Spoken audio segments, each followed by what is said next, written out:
Hello guys, this is your friend and we are back with a new fanfic. Which is What If Naruto Has Harem with Hinata and Hyuga Clan Part 1. And if you enjoy this fanfic then please press the like button and subscribe to my channel for more fanfic like this. And now let's start the fanfic. Day after Kyuubi attack. Hiruzen was sitting in the council chambers with a sleeping baby wrapped tightly in a blanket. There were several council members missing, killed by the Kyuubi, and all around the room there was silence, a silent prayer for the many deaths, especially the beloved Yondaime.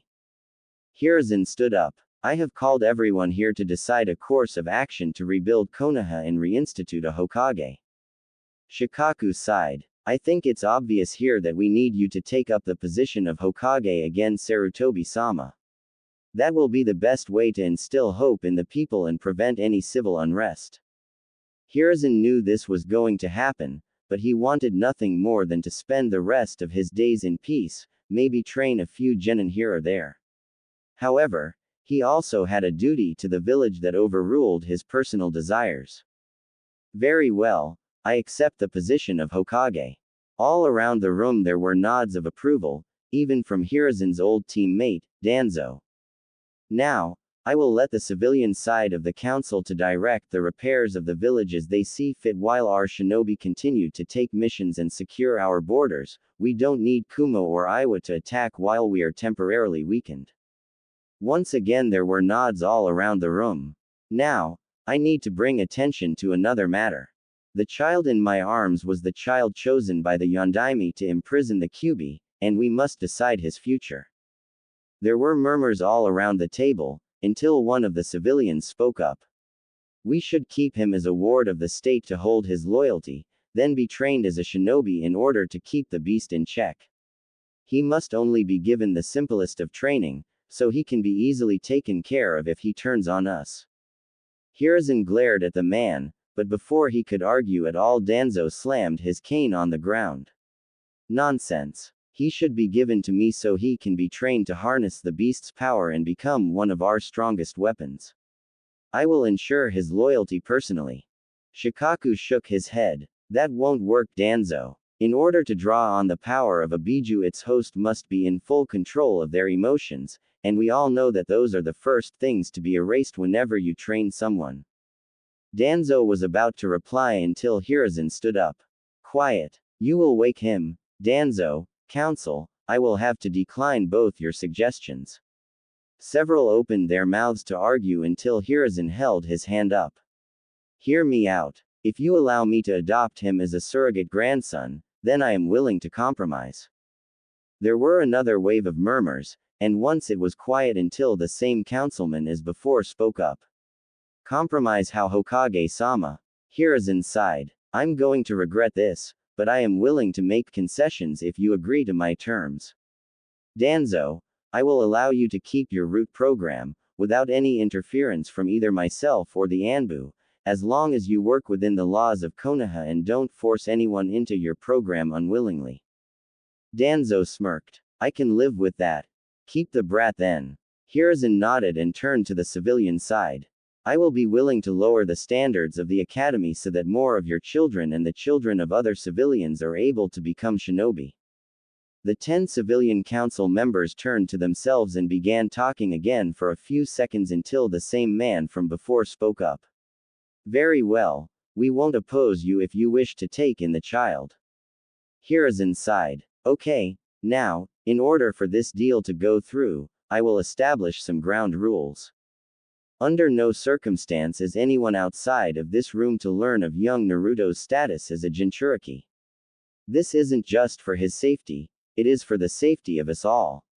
Should another village learn of his burden, then they may kidnap him and turn him against us, and we can't fight the full power of the Kyuubi unleashed. Also, no one can interfere in his life or take any action against him, or I will see it as a threat against myself and will respond in kind. Any questions? Everyone shook their heads. Good. Then let's go, we have a village to rebuild. 13 years later. The rain was pouring down this day, a rare occurrence for a usually sunny part of the world, but then again, the weather did fit the mood. It had been 2 days since the end of the invasion, and many had died. Shinobi, civilians, pets, children, none were spared from the onslaught of the combined strength of Orochimaru and Tsunagakure, not even the third Hokage himself. It was on this rainy day that his funeral was held, and all were weeping bitterly at their loss. Sure, everyone loved their leader to an extent. Sure, they were all sad when he passed, but for the majority they would just mourn and eventually move on. Such was the natural order of things. Not even his family would be saddened forever, and Sarutobi Hiruzen's memory was doomed to eventually fade into the history books, just like the previous two Hokages. But this wasn't true for everyone. There was still one who stayed at his grave after all others had left, still one who shed tears after everyone else's had dried up, one by the name of Uzumaki Naruto. Naruto had never had a family to love him, he had never had friends to play with, and he never had a significant other to share his pain with. Naruto was still kneeling at the gravestone even as it got dark, his body shaking from a mixture of exhaustion and hypothermia, brought on from kneeling in the rain for hours on end. Why did you have to leave me, Gigi? Why did you have to sacrifice yourself? A new wave of tears burst forth from his eyes as the only happy memories of his young life played forth in his mind. Naruto being treated to ramen by the Hokage himself while riding on his shoulders. Naruto walking into Hiruzen's office and embarrassing him by asking about a certain orange book, him being consoled with an ice cream cone after failing the genin exams, twice. The list went on, but they all held a common factor. Sarutobi Hiruzen was the only one to show Naruto any kind of love. They would laugh together, play together, and cry together, and now he was gone. Naruto held his head in his hands while trying to stop the tears, and felt a hand on his shoulder. He looked over his shoulder to see his sensei Kakashi with a somber expression. Come on, Naruto, you need to go home and sleep. We have training in the morning and I can't afford to have you sick. Yes, it was Naruto's hypocritical sensei, Hitaki Kakashi. On the outside he may spout bullshit about never abandoning teammates and always living by a high moral standard, but on the inside he was the same as every other villager, selfish and conceited. It had taken Naruto a long time to come to this conclusion, but the facts were undeniable. It started from the beginning, at the bell test when he was tied to a post for trying to get food. Sure, he had broken the rules, so he understood why he was tied to a post, but he couldn't fathom why he was the only one. His pink-haired teammate hadn't done anything to advance the team, but she got off scot-free, and was even ordered to kill the blonde. Naruto was horrified, and luckily it was all part of the test, but those facts stuck with him. In Wave Country, Kakashi only began their training when they were threatened by one of the 7 ninja swordsmen of the mist, and even then he taught them chakra control, a basic exercise that Naruto had mastered months prior with the help of the Hokage. Naruto of course played the part of the fool and failed intentionally so he wouldn't arouse suspicion, but he was sure that Kakashi suspected something. The fact he let it slide meant two things.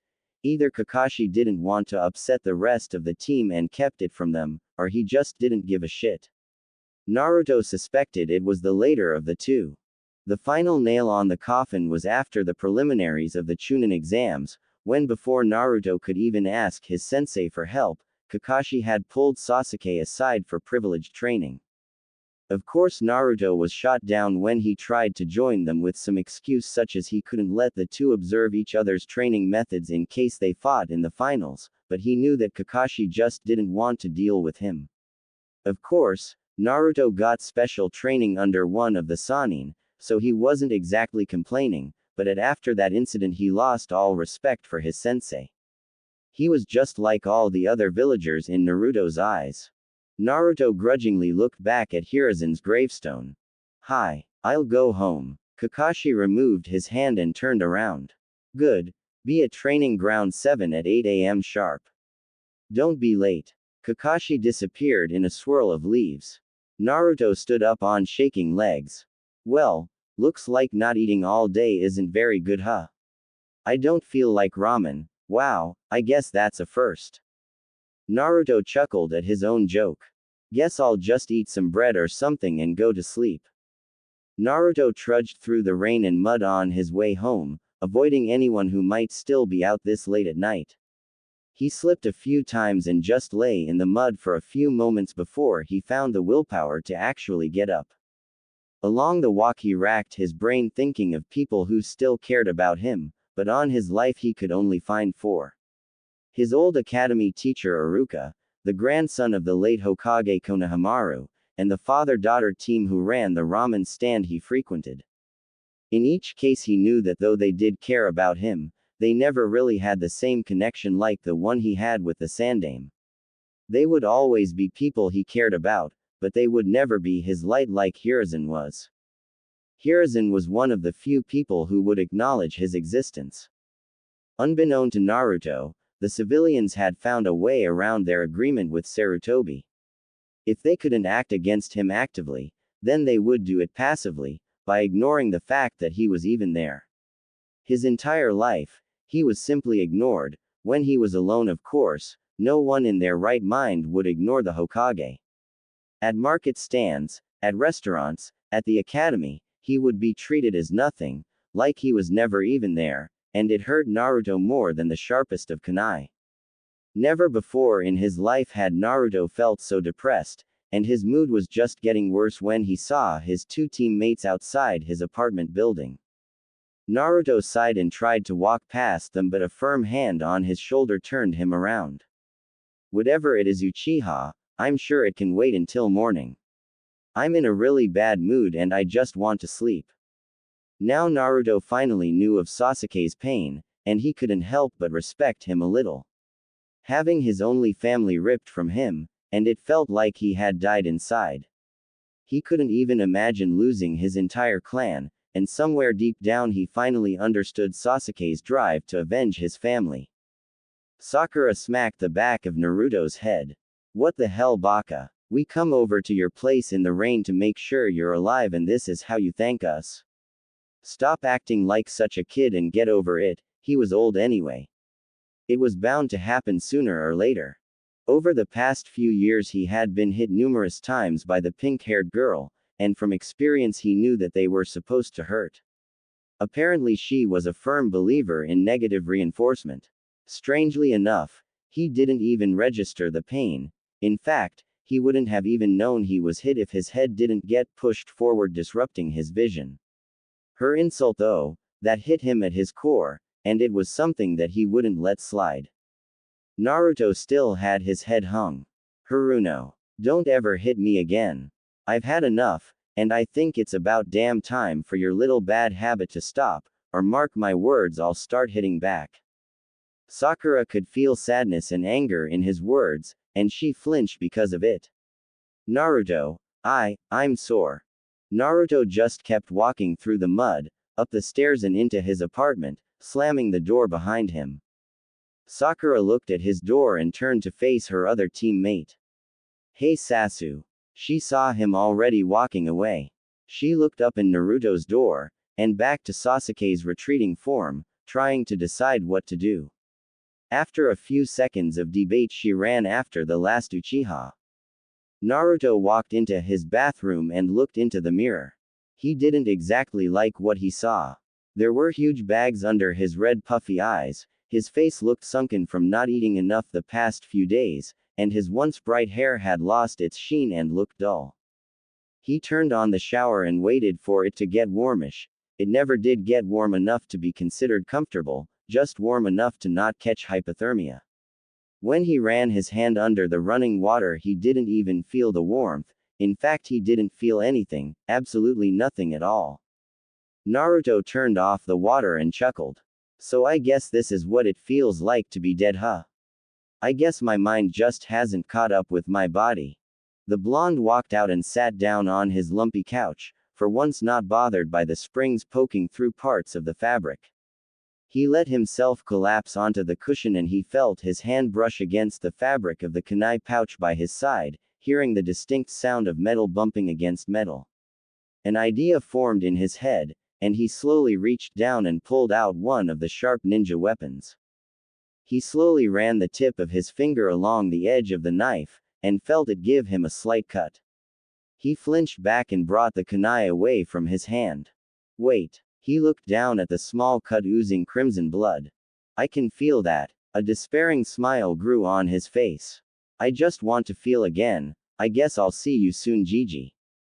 He rolled the mud-caked sleeve of his outfit up and brought the cold steel against the bottom of his wrist, where he knew the most blood vessels were.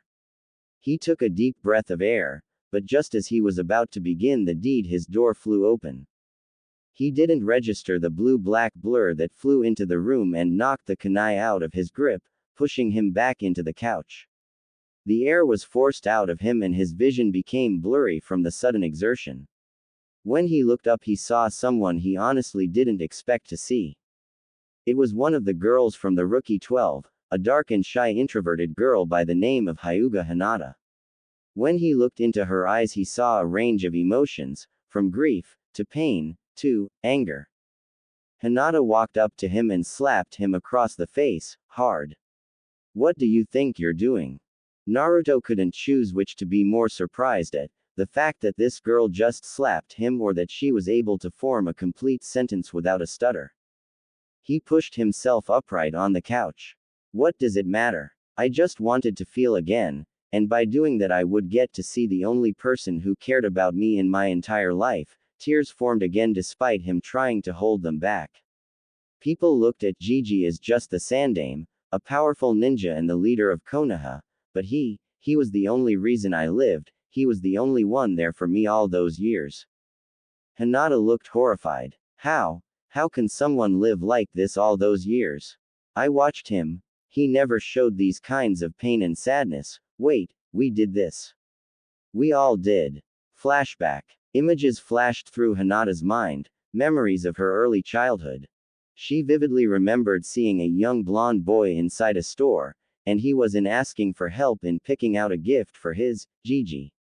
She didn't know who this boy was, but she watched as everyone in the store seemed to ignore that fact that he was there. She watched for about 10 minutes as the boy tried to get someone to help him, all in vain. Hinata looked up at her assigned guard for the day, a main house member by the name of Ko. What did he do, Ko-san? Why is he ignored like that? Ko looked at the boy with disgust, then took Hinata's small hand in his and began walking away. Don't concern yourself with him, Hinata-sama, he deserves everything that's happening to him. Hinata couldn't protest, and just looked over her shoulder and saw the boy begin to sob on the ground. Fast forward a year and Hinata was standing outside the Konoha Shinobi Academy, once again with Ko. Hinata-sama, this is where you are going to be attending soon. You have a lot of people expecting great things, and I know you can do it. Hinata looked frightened. Do you think I'll be okay? Ko smiled down at her. Of course you will, you are the heiress of the Hyuga clan after all. Hinata frowned a bit, and looked behind her when she heard what sounded like rope moving back and forth. She saw the same boy from the previous year on a rope swing looking down at the ground with a look that showed just how lonely he was. Ko-san, it's that boy again. Ko narrowed his eyes and led Hinata away from the building. Come, Hinata-sama, it is time for your training. It was several months later, and Hinata was in the middle of a forest surrounded by 3 boys. She had a terrible morning practice and just wanted to be alone, so she ran through Konoha, but she had unintentionally run into 3 boys from her class and spilt their ice cream. Now they had forced her on her hands and knees and were trying to get her to apologize. She was silently praying for someone to help her as tears rolled down her face. Hey, leave her alone. The 3 boys and Hinata looked at the newest arrival. It was the same blonde-haired boy. Oi, get lost, punk. She ran into us and refused to apologize, so we're teaching her some manners. Naruto scowled at the kid. No, you're not, you're just being mean. I'm sure it was an accident, and you guys are just being mean for no reason. The small boy didn't like the tone Naruto was using with him, so he stepped forward and punched him in the face, sending Naruto tumbling to the ground. Now beat it, before I have to hurt you some more. The kid was caught off guard with Naruto jumped at him, knocking him off the ground. Naruto sat atop him, hitting him and trying to keep the boy pinned. Go. Get out of here. Hinata knew he was talked to her, but she couldn't move a muscle out of fright. She saw the other two boys drag Naruto off their friend and they all proceeded to beat him mercilessly. She couldn't tear her eyes away from the frightening scene playing out before her, and she would never forget the pleading look in the blonde-haired boy's blue eyes, begging her for help.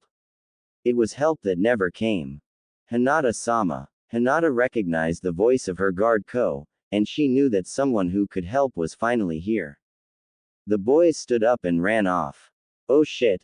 Scatter. Ko ran over to the Hyuga girl and helped her up on her feet. Hinata-sama. Are you okay? Are you hurt anywhere? Hinata shook her head no. I'm fine, but he's hurt. Ko followed her gaze and saw the unconscious blonde boy with a bloodied face. He grabbed Hinata's hand and began leading her away. We must return to the compound Hinata-sama. Hinata slightly struggled in his grasp. But, she stole one last look over her shoulder at the boy who was still lying motionless. Hinata turned her head back around and steeled her gaze on the ground in shame, a tear falling down her face. End flashback. I caused this, all those times I could have helped him, and I turned my back on him, that's it. No more. By being alone he's fallen this far. I can't let him go through with what he was about to do. If he dies, then I'll die with him.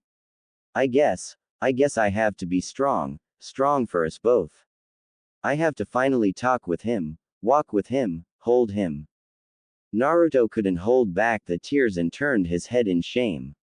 He thought that his little display of weakness would make the girl go away, or so he hoped. He felt so pathetic, and he could only picture that he looked the same. Imagine his surprise when he felt someone sit down next to him and wrap their arms around him. He looked up at Hinata with puffy red eyes, and she looked hurt, as if she was recalling some painful memory. She pulled him down so his head rested on her shoulder and laid her head on his. Naruto-kun, I don't think I could ever understand what you're going through, but you have to remember that there are others who still care a lot about you. Naruto snorted. Sorry Hinata, but the list is pretty short. I realized that when Gigi died a part of me died with him, I just didn't know it yet. It would be better to just leave me be, I don't have a purpose anymore. He started chuckling as tears continued to stream down his face. It just sounds so pathetic, it's almost funny. Hinata gasped. What do you mean? I thought your dream was to be the Hokage, to be recognized as a strong shinobi and treated with respect. Naruto shook his head. No, all I ever wanted to be was to be like Gigi. He was so strong, and kind, and understanding. He was a true Hokage, and everyone loved him. He cared about everyone and even though he made some mistakes, he swallowed his pride and apologized, seeking forgiveness and strove not to repeat those mistakes. I don't think I have that strength, I don't think I ever could. This wasn't the same Naruto that she had known and fallen in love with, this was like she was before, a hollow shell of a person. Hinata sat in silence, contemplating how she could help him, and slowly an idea began to form in her mind. No way, it's just impossible. But, that just might make it work. She stood up and kneeled beside Naruto, lifting his chin to bring him face to face with her. Naruto, Anyo, you said you no longer have a purpose. Naruto nodded emotionlessly. Hinata swallowed a lump. Do you want one? A purpose? Hope flashed through Naruto's eyes, and he nodded again. Hinata smiled. Then pack whatever belongings you have. Clothes, important items, toiletries, anything you need.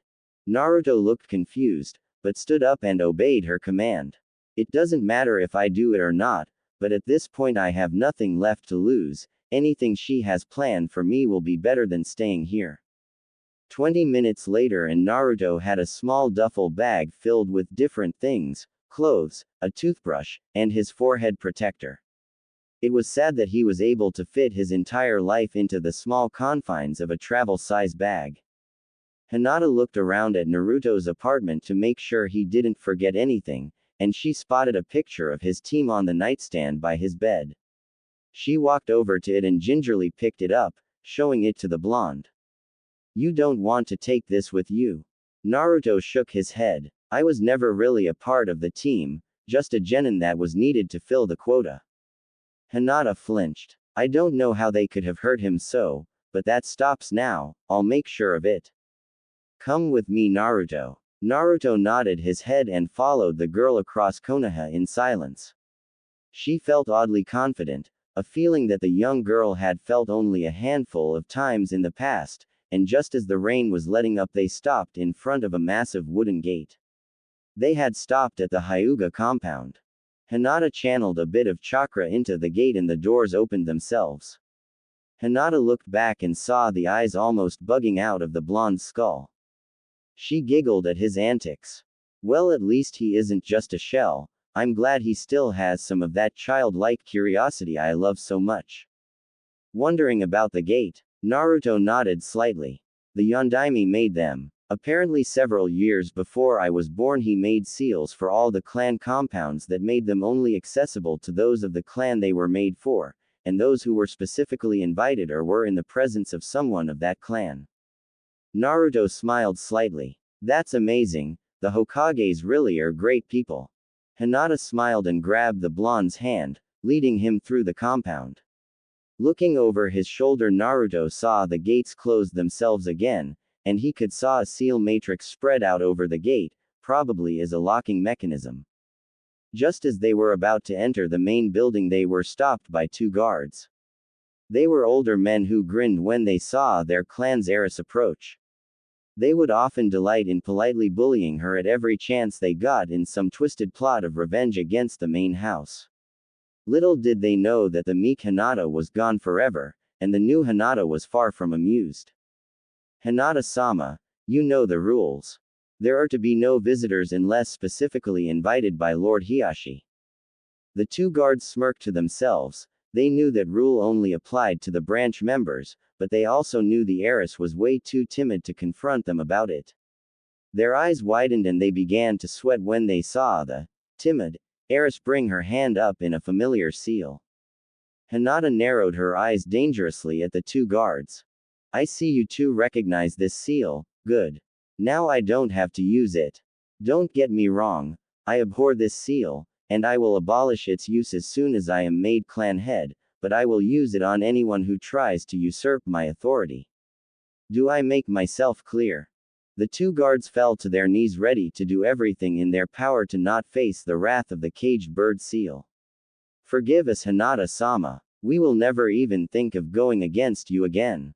Hinata smiled and led the flabbergasted blonde into the house. Excellent. Now one of you go inform my father that I will be meeting with him in 20 minutes. Whoever is not doing that will get a change of Hyuga robes for Naruto, and will leave them in my room. Have I made myself clear? The guards stood up and bowed. Crystal clear, Hinata-sama. They then ran off to accomplish their tasks. Hinata sighed and led Naruto down the halls, who was looking around at the pure luxury of the complex. The well-polished bamboo floors were accentuated by the white walls with the Hyuga crest proudly displayed at regular intervals. Naruto couldn't even count the number of doors they passed, and he was informed earlier that this was one of the smaller buildings that made up the Hyuga complex. It was clear that these people were part of a high society that he could never hope to reach. They eventually stopped in front of a room whose door looked more expensive than Naruto's entire apartment put together. Hinata opened it and brought the blonde inside, quickly closing the door behind her to ensure their privacy. Naruto up to this point had been completely silent, shocked and slightly afraid of the new Hinata, but silent nonetheless. He looked around the room and noticed that while it was quite large, it was also very plain. There was hardly any color, and the very large bed had plain beige sheets with a matching beige comforter. There was a single dresser and two nightstands on either side of the bed, which Naruto could only assume was as soft as it was large, and a single vanity stand at the far side of the room. Naruto turned to Hinata to speak, but she didn't give him a chance. Drop your things by the bed. The shower is through those doors near the back of the room, and I will have a towel brought to you along with a change of clothes. Please hurry though, I want to meet with my father before it gets too late. Naruto just blinked and nodded, doing as he was instructed and went to cleanse himself. Hinata watched his retreating form disappear behind the door of the bathroom and sighed, flopping herself on her bed and waiting for the clothes she requested. What a horrible day. I'm just glad I decided to check up on Naruto when I did, or he might have. She sat up and shook the thoughts from her head. No, I can't even think it. Just then there was a knock on her door, so she lifted herself off the bed. Enter. One of the guards from earlier walked in with a full change of clothes and bowed. Here is the wardrobe you requested, Hinata-sama, and your father is most excited to meet with you. Hinata laughed as she took the clothes from him. I'm sure he is. You may return to your post now. The man bowed. Hi. Hinata closed the door and walked towards her bathroom. She could hear the water already running but decided to be courteous and knocked on the door. Naruto-kun, are you in the shower yet? There was a quiet, hi, from the other side of the door, so Hinata opened the door and walked inside. She set the clothes on the sink counter. Your clothes are here and there is a towel on the rack. Naruto froze inside of the shower. Hinata, are you in the B bathroom? Hinata giggled and slightly blushed. She hadn't even thought about the fact that Naruto was on the other side of the shower curtain. Indeed I am. Now please hurry. My father is expecting us. She walked out of the bathroom and closed the door behind her. She sat in front of her mirror and took deep breaths to calm her racing mind. When she looked up at herself, she forced herself to steel her nerves. You can do this. This is long overdue. Be strong, Hinata. Be strong for Naruto. Hinata just sat at the stand looking at herself and going over what she was going to say to her father in several short minutes. A few minutes later and the shower doors opened, revealing a very different looking Naruto. He looked far more presentable than he ever did in his orange jumpsuit, and the plain colors of black and white did wonders to bring out the contrasting color of his eyes. He wore a black robe with a white sash over top a smaller white robe. Hinata was amazed at how he was able to pull off the Hyuga look so easily. His hair even seemed to have regained some of its sheen, and, though he still looked tired, he no longer looked like a vagabond. Hinata blushed and walked over to the blonde, taking Naruto's hands in her own. You look much more like the Naruto-kun I know. After the meeting with my father, I will take you to the kitchen and get you something to eat, and then we can retire for the night. Does that sound okay? Naruto smiled and nodded, prompting Hinata to lead him by the hand out of the room and down the hall towards her father's study. Naruto looked at each person they passed, trying his best to read their faces, and they all just glared back at him. He dropped his head to avoid their gaze, feeling entirely out of place. Hinata, not that I don't appreciate what you are doing for me, but, why? Why would you go out of your way for someone like me? Hinata chuckled and squeezed his hand a little. It's pretty ironic, Naruto-kun. I asked myself something similar about you after the Chunin exams. As for me, well, you'll find out soon when we meet with my father. Naruto didn't argue the rest of the way, and soon enough they stopped in front of yet another a large and expensive-looking door. Hinata slipped her hand out of Naruto's and looked at him. Ready yourself, Naruto-kun. My father isn't the most pleasant man there is, and he is always trying to find ways to put me down. Just let me handle it, and I promise you everything will be okay. Naruto nodded. I trust you, Hinata. Just let me know if you need anything. Hinata smiled brightly. I'm glad you trust me, Naruto-kun. Now when we go in there, I want you to kneel in front of my father by my side as I do, and don't move until the meeting is over.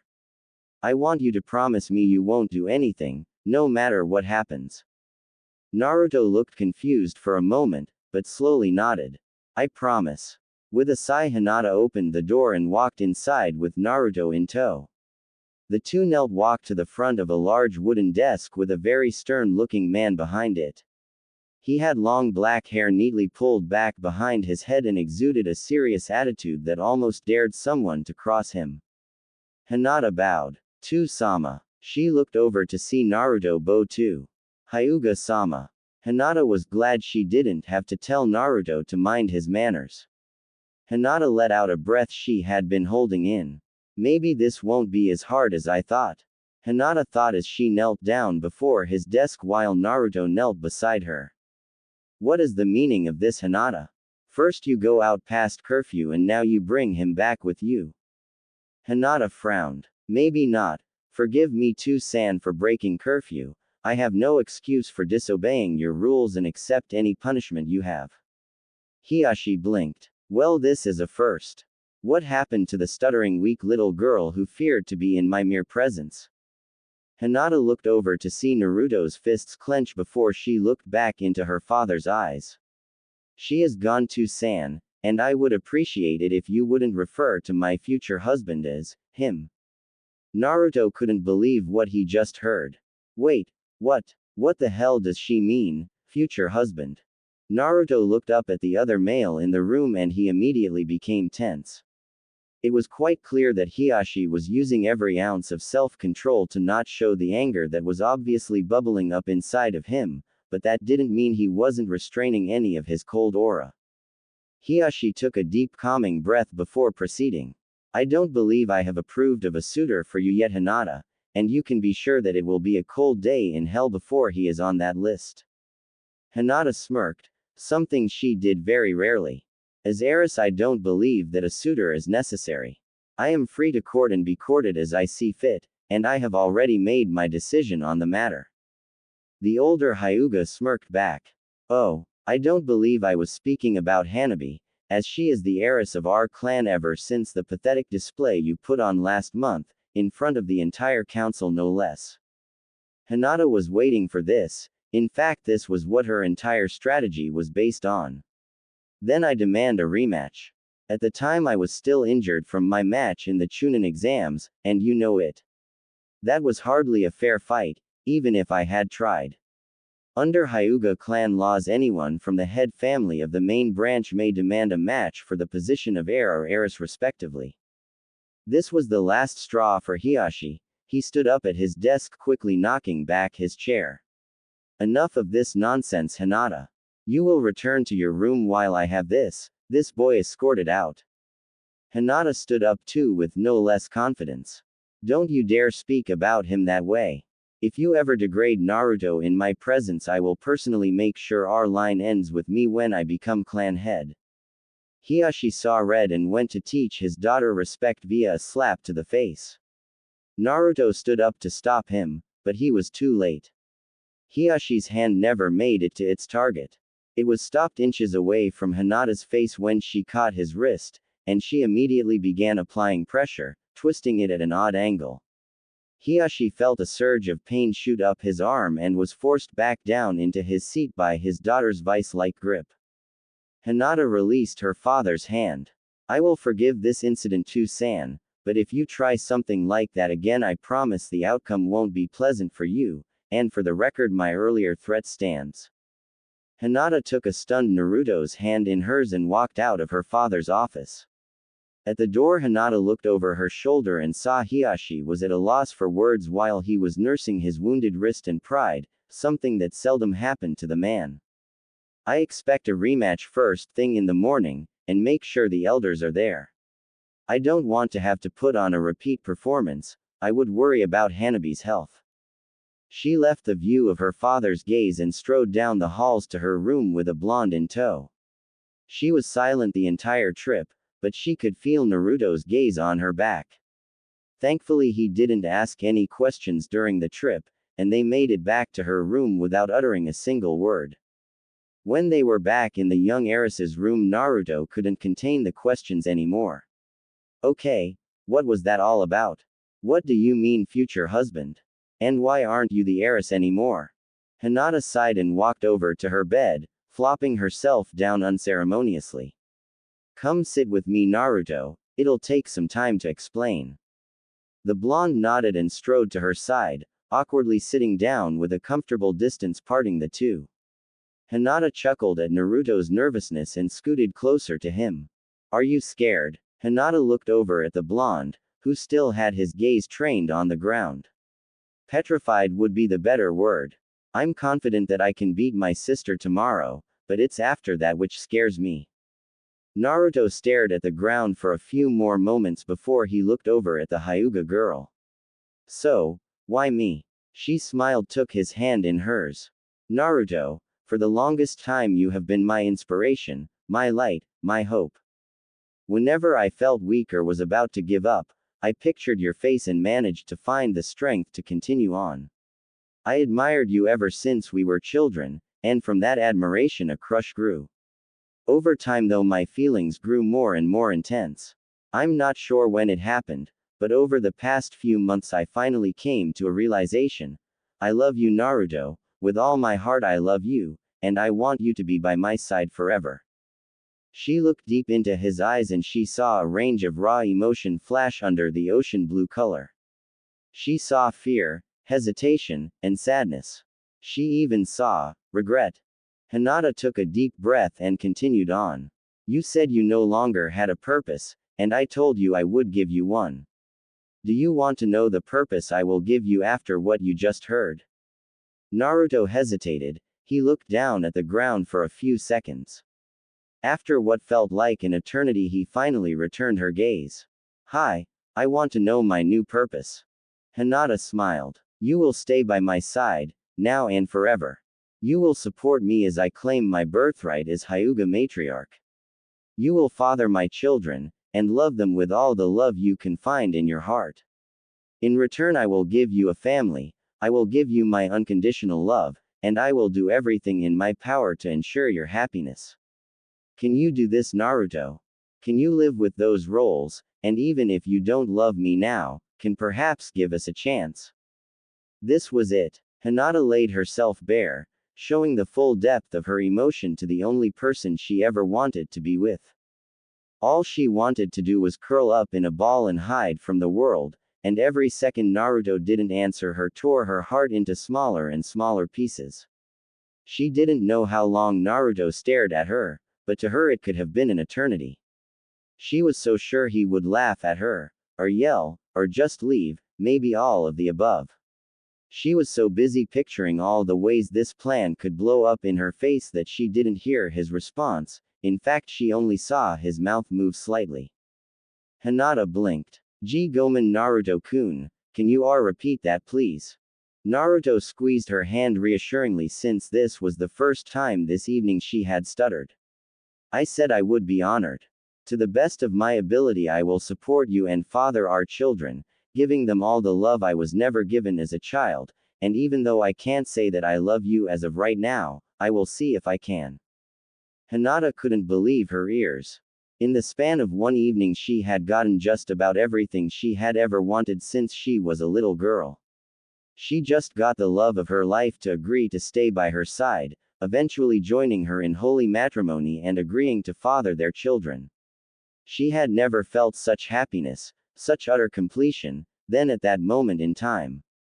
She began shedding tears of joy, and she latched herself onto Naruto's chest, wrapping her arms around his back.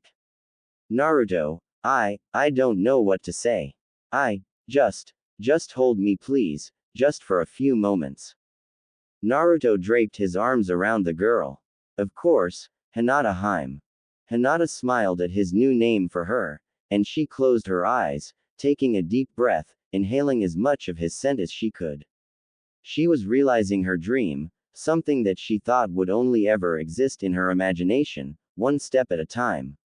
The best part was that it was being brought about by her own strength, she was fighting her own battles and overcoming her own obstacles, and she knew it was all because of the blonde holding her. Just as she was snuggling further and further into his chest she heard a deep rumble. She blinked and sat back up, looking at Naruto. The blonde scratched his head. Sorry about that, I haven't eaten anything in a day or two. Hinata's eyes widened. Gomen, I completely forgot to stop by the kitchen. She stood up and grabbed Naruto's hand. Come with me, I'll get you something to eat. She walked him down the halls hand in hand, earning several looks from people they ran into, but no one dared to say anything to them. It would seem news of Hinata's altercation with the guards spread very quickly, and few were willing to cross her, and by extension Naruto. As they neared the kitchen, a boy that looked about their age stepped out from a hallway, and it looked like he would crash with Hinata. Before they met, Naruto pulled Hinata's arm back and she flew into his embrace, avoiding the boy. It seemed like this wasn't what the boy expected, as he shot a glare at Naruto as soon as he saw he hadn't crashed into Hinata. She meanwhile sighed happily being in Naruto's arms, but as soon as she saw who almost ran into her she scowled. "What do you want, Modon?" The now identified Modon smirked at her. "What makes you think I wanted something?" Hinata shook her head and led Naruto around Modon as they continued towards the kitchen. As Naruto passed him by, the boy grabbed Naruto's shoulder and spun him around. "And what does a piece of trash like you think you're doing here? You should leave before you taint our good name with your filth." Naruto shrugged himself out from his grip and kept walking past the boy. "It figures a pathetic girl such as Hinata hangs out with someone like you. I'm almost upset that I'm going to be betrothed to her next month, almost." Hinata turned to face him and was about to argue with him, but before she could utter a word, a yellow-black blur rushed past her and slammed into Modon. Modon's eyes widened as Naruto picked him up by his neck with his right hand and slammed the Hyuga into a nearby wall, forcing the air from his lungs. Modon looked down at Naruto with a sneer on his face, trying to break the blonde's iron-like grip. Naruto just squeezed tighter. Modon clawed at the hand that held his throat, and his vision started to get blurred from a lack of oxygen, but he froze when he looked to Naruto's face and saw blood-red eyes with black slits on them. "You can insult me however much you want, I don't care. But if you say one word about Hinata, I'll make sure that the only place you'll feel safe again is in your nightmares." Modon nodded weakly and was unceremoniously dropped to the floor, gasping for breath with a hand massaging his neck. He looked at Hinata, then at Naruto before he shuddered and ran off. Naruto turned to face Hinata, with his red eyes turning back to their normal blue hue. Hinata smiled sweetly. "While I appreciate you standing up for me, Naruto-kun, I need to fight my own battles, or they will never learn." Naruto bowed to his future wife.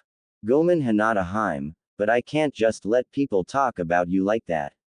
You've already done so much for me. By the way, who was that guy?" Hinata sighed and took Naruto's hand again, leading him into a very large kitchen.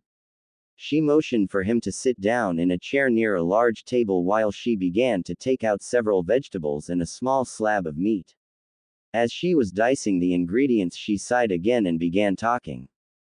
"That particular Hyuga is one of the main branch members, my fourth cousin actually on my father's side. He is a rather unpleasant boy who has made it a personal goal of his to seduce a number of the branch members.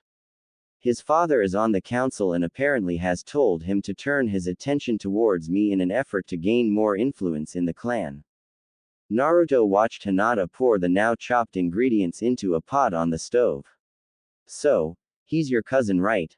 Wouldn't that be, incest?" Hinata sighed and poured water into the pot and turned on the heat. Not many people know this, but over the years the Hyuga clan has taken in less and less outside shinobi, resulting in more cases of inbreeding. This wasn't an issue when it was only 7th or 8th cousins, but now it seems the family trees are getting closer and closer. Naruto grimaced. That's a little gross."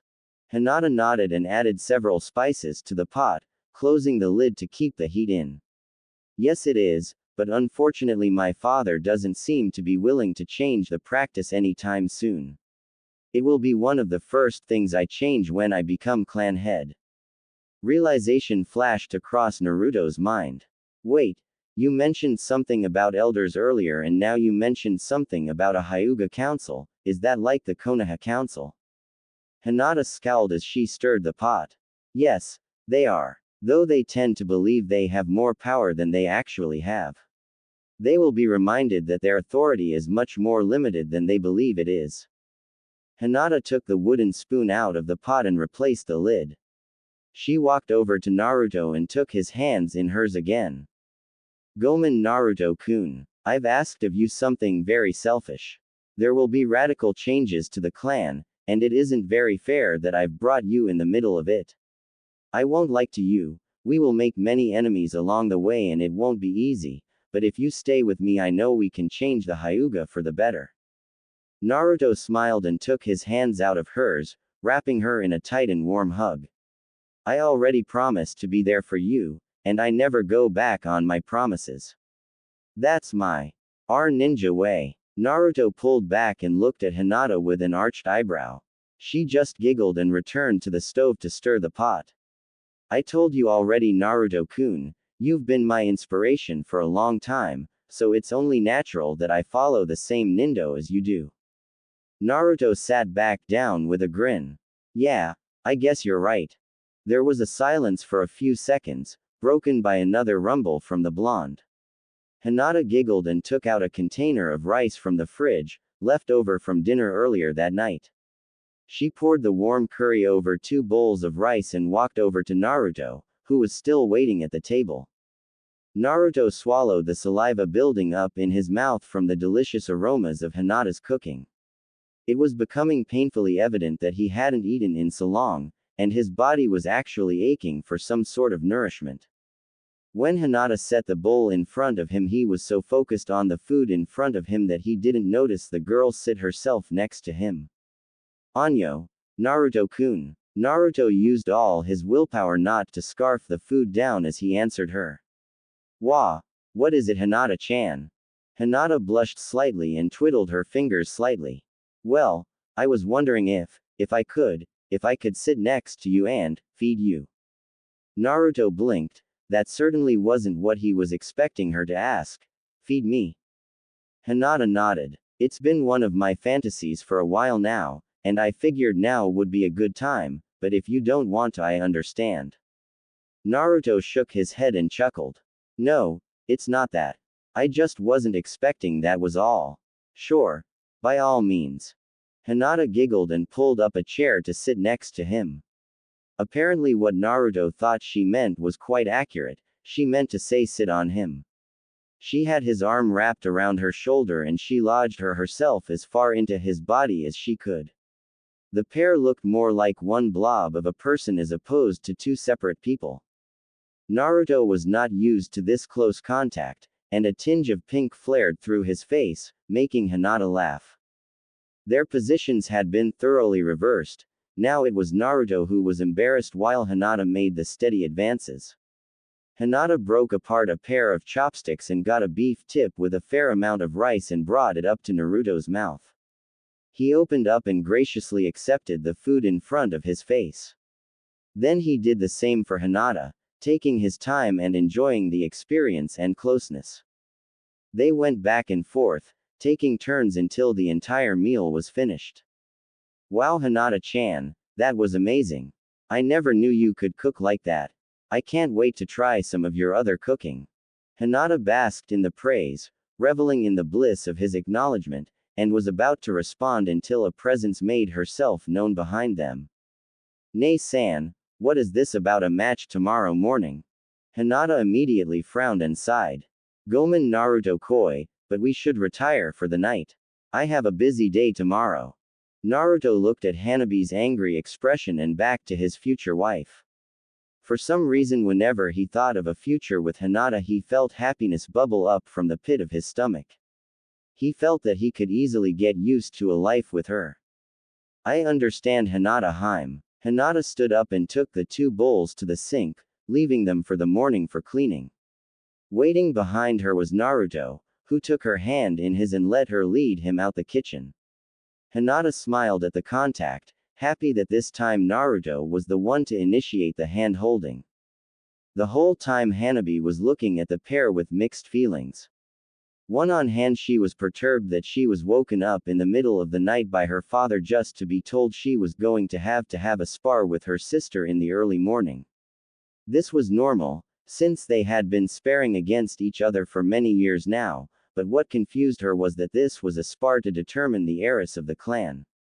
She sat up in bed and blinked several times, thinking that she was still partly asleep and had misheard him, but when she asked him to repeat what he said, she discovered that she heard correctly.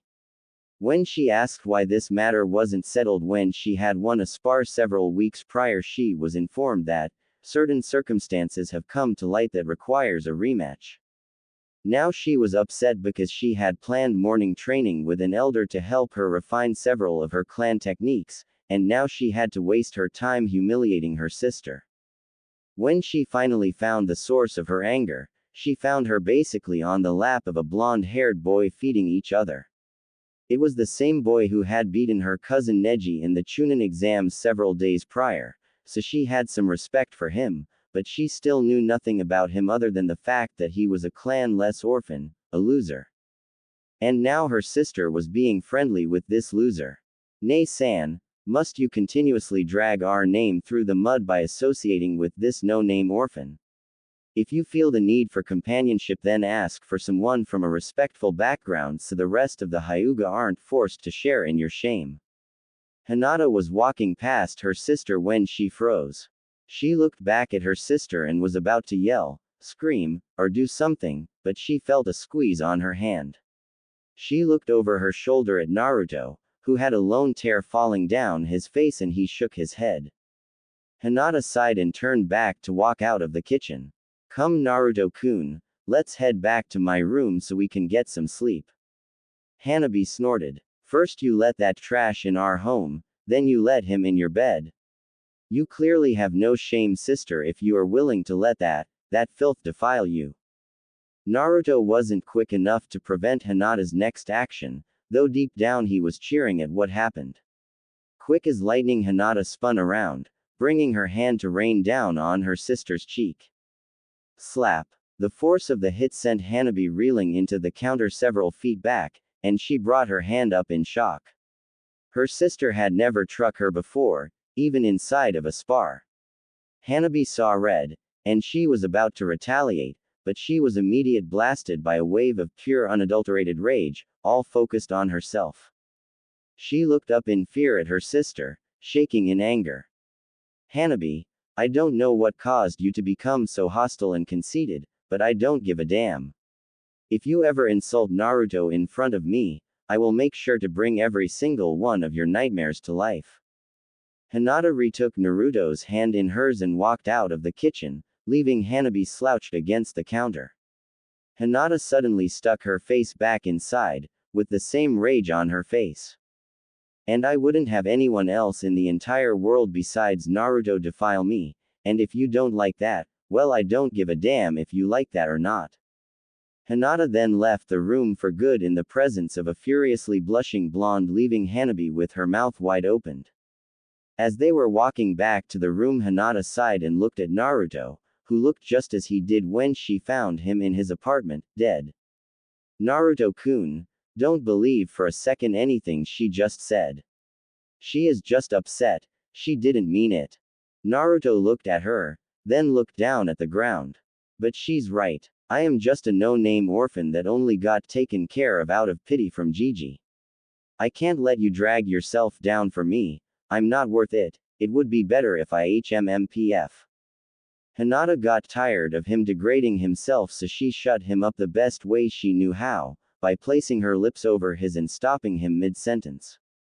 Naruto instinctually pulled back from the contact, but Hinata had grabbed the front of the blonde's robes, pulling him forward and keeping the kiss ongoing. Naruto just reveled in the feeling of his first kiss, pleasantly surprised with Hinata's boldness. He couldn't get over how soft they felt, how moist they were on his own, and how right it felt overall. After what seemed like an eternity for Naruto, and not long enough for Hinata, the Hyuga girl pulled back, sighing happily.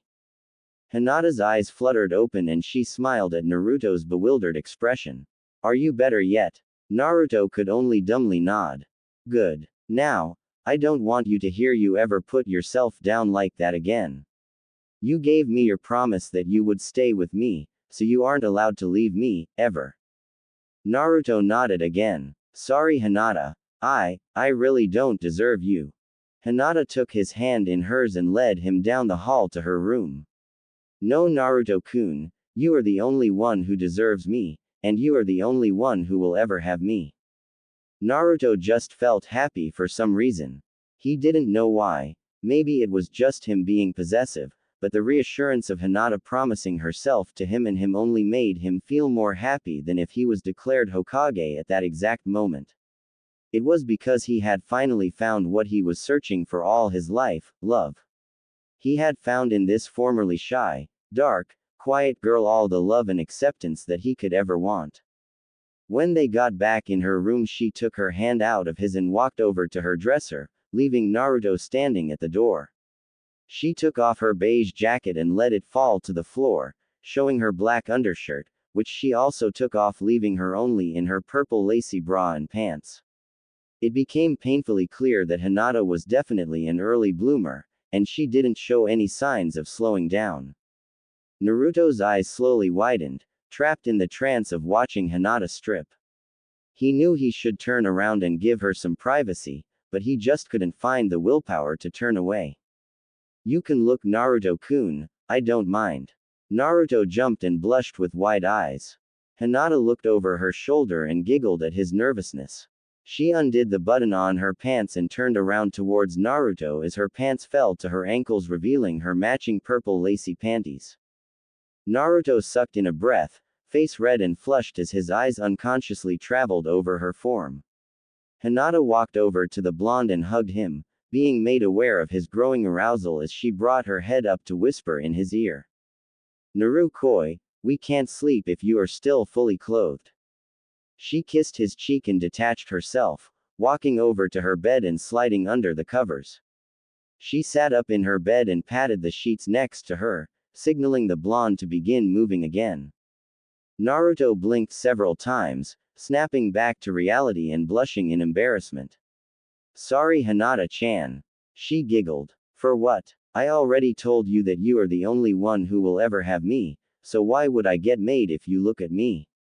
Besides, it's flattering to think that I am able to make you excited. Naruto shyly smiled and took off his robes, leaving him only in his burnt orange boxers. Hinata would have laughed if she wasn't looking at him in nothing but his underwear, and even though he was still young and had much growing to do, she knew he would definitely grow into his body well. Naruto grinned at Hinata when he caught her staring. Like what you see? The Hyuga decided to play along. Oh yes, very much so. The blonde's grin dropped and he blushed in embarrassment, rubbing his arms. Thanks, look, Hinata-chan, I know you like me a lot, but I'm not sure I. Hinata smiled. Naruto, I'm not going to pressure you into anything you aren't ready to do. That involves everything from holding hands to consummating our relationship. I love you, and nothing will ever change that. I'd be happy waiting until marriage if that is what you want to do. Naruto let out a sigh of relief and walked over to the bed, getting under the covers with his fiancée. The fact that he was able to say that still brought a smile to his face. He sat up and leaned over to kiss her lovingly, spurned on when Hinata threw her arms around his neck. He thought back to the events of the day. Hinata saved him from the depths of his despair after he lost the only person he could ever think of as a family, and gave him a whole new reason to live. She brought him into her home and faced her fears just to give him a place to live. She even fought with her sister just to defend his honor. And now she was telling him that she was going to let him set the pace of the relationship. It was just so much raw love that it was almost overwhelming, and it was everything Naruto had ever wanted. Thank you, Hinata-chan. I don't know, but I think that I might love you too. A tear fell from Hinata's eye and her eyelids lowered slightly. She smiled, a smile that she poured all of her happiness into, and she threw herself against Naruto's chest and linked her arms around his back. Naruto rested his head on hers and hugged her back. He noticed she was shaking slightly, and was about to ask her what was wrong until she began talking between sobs. Naruto, I don't know what to say, I can't tell you how happy I am. This day has been one of the best of my entire life. You can't leave me, you can't ever leave me. I won't ever be happy Without you. Naruto chuckled and held her closer. I wouldn't ever dream of it. Naruto woke up in a strange bed, a very comfortable and warm bed, but strange nonetheless. He looked around the room, trying to remember where he was. Then his gaze settled on a mass of indigo hair resting on his chest. Suddenly all the memories came rushing back. So now I'm Hinata's fiancé, I'm going to be part of her clan, and I'm going to father her children. Naruto just stared up at the ceiling for several minutes, just letting it all sink in. That's when the panicking started. What if she gets bored of me? What if she begins to love someone else? Will she just throw me out? Oh Kami, what if her clan kills me? What if the new Hokage exiles me for corrupting the Hyuga heiress?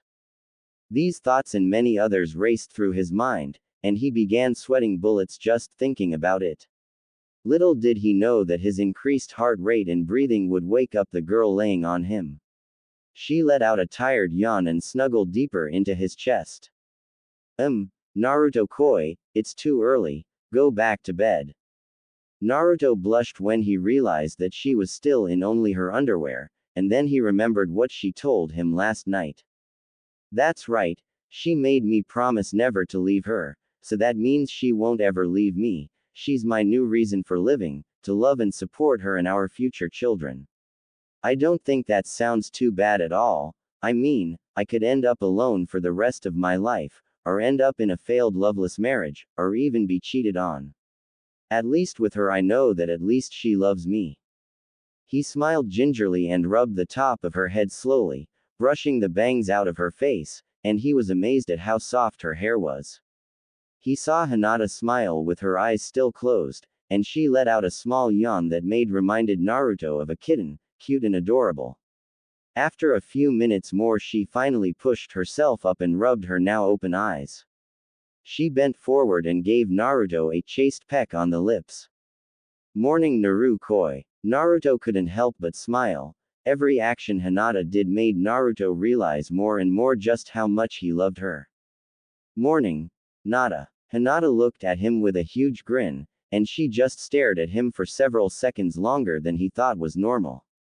What? She grinned larger. Nothing. I'm just thinking about the nickname. Naruto rubbed the back of his head. Well, you gave me a nickname so I thought I should give you one too, but if you don't like it I guess I could just call you by your name. Hinata shook her head. No, I love it. I really do. Naruto chuckled. Good, because I'm not that creative and I wouldn't have been able to come up with anything else. Hinata giggled and kissed him again, wrapping her arms around his neck to deepen the contact. Naruto responded, and wrapped his arms around her back, pulling her closer. His hands rubbed up and down her back while Hinata made it more and more passionate. They locked lips for several seconds, being content in the love they were showing each other. They could both feel warmth spread throughout their bodies, and it seemed like the room got a few degrees warmer as they continued to kiss. Naruto then felt something rub against his bottom lip. Wah, is that her tongue? Naruto opened his mouth to ask her what was rubbing against his lips, but that is exactly what Hinata was waiting for.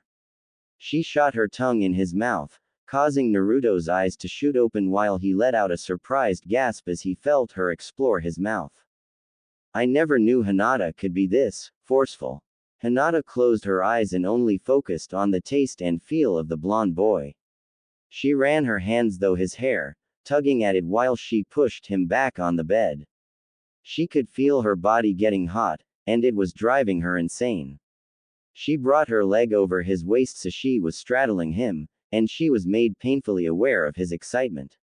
She was rapidly losing control. I can't hold it in anymore. I want him, I need him. She began grinding against him while moaning into the kiss. It felt so good to finally feel him intimately after all this time. Naruto couldn't stop the groans coming from his chest. It was just too stimulating, especially when he felt his boxers get more and more wet from Hinata's grinding on his member. He knew she was ready, but he also knew that they shouldn't be doing this yet. They were too young, not to mention he had always thought he would wait till he was married, or close to it. Deciding to break it off before he lost control, Naruto pulled back from her, panting for breath.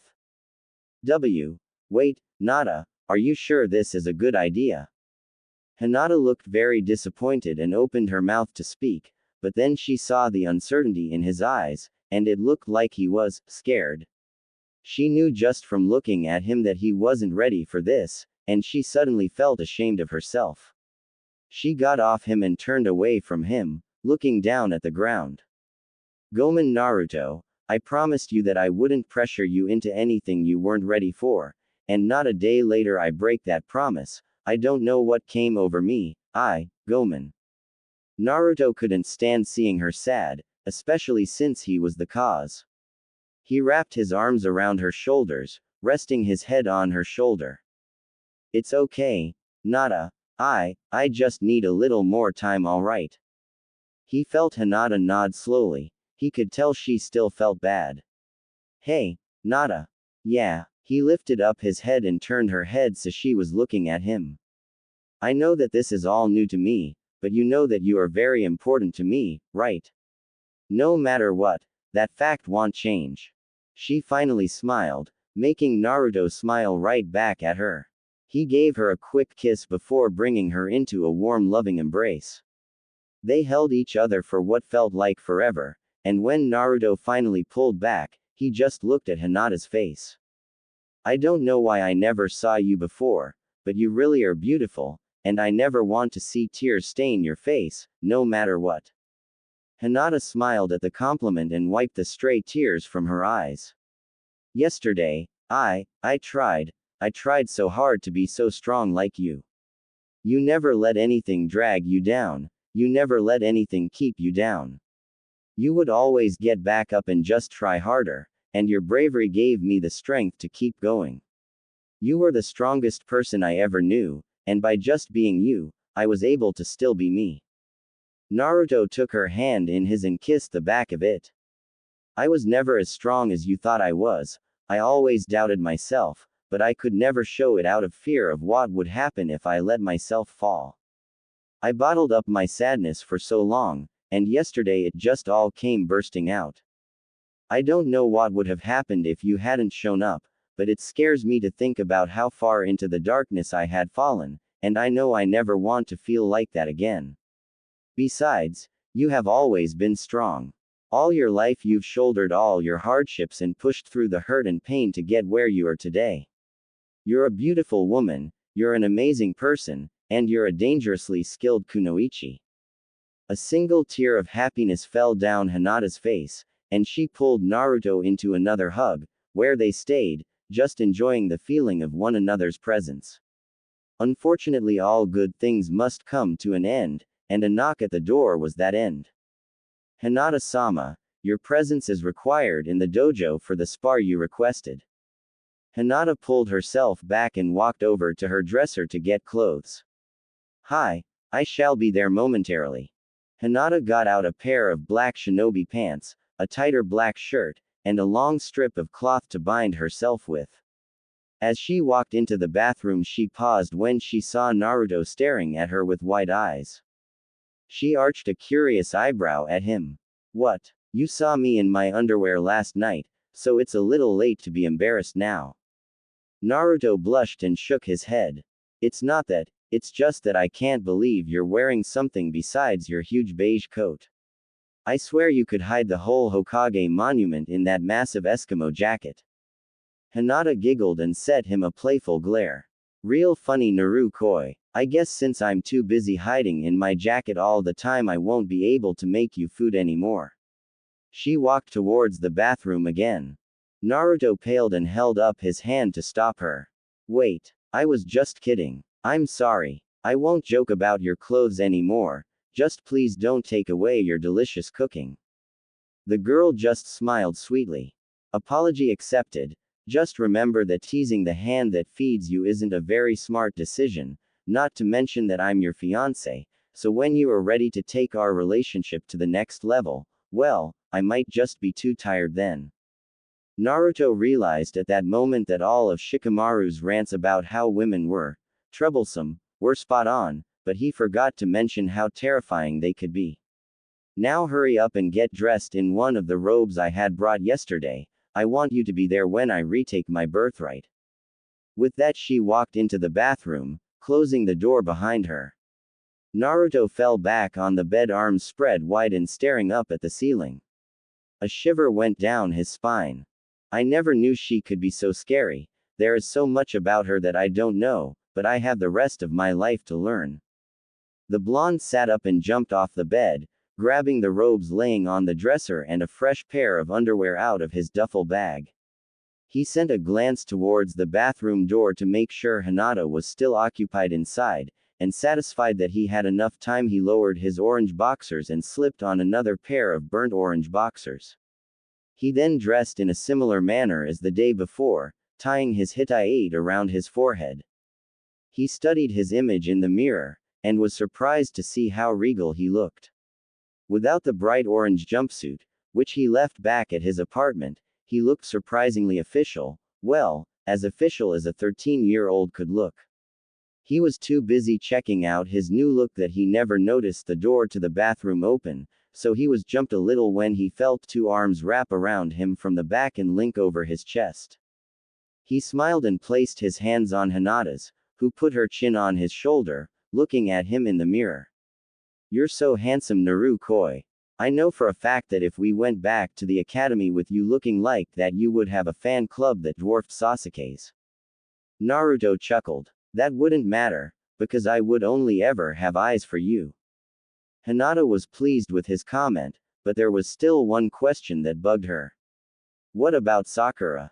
The blonde sighed and held Hinata's hands tighter. "Whatever I felt towards her was unhealthy, and I realized that early on in the academy. I just wanted attention, I needed it, and in some twisted way I was able to confirm my existence in her rejections, and I never knew any better because I was led to believe I would always be alone. I wish I had found you back then, Nata, I really do."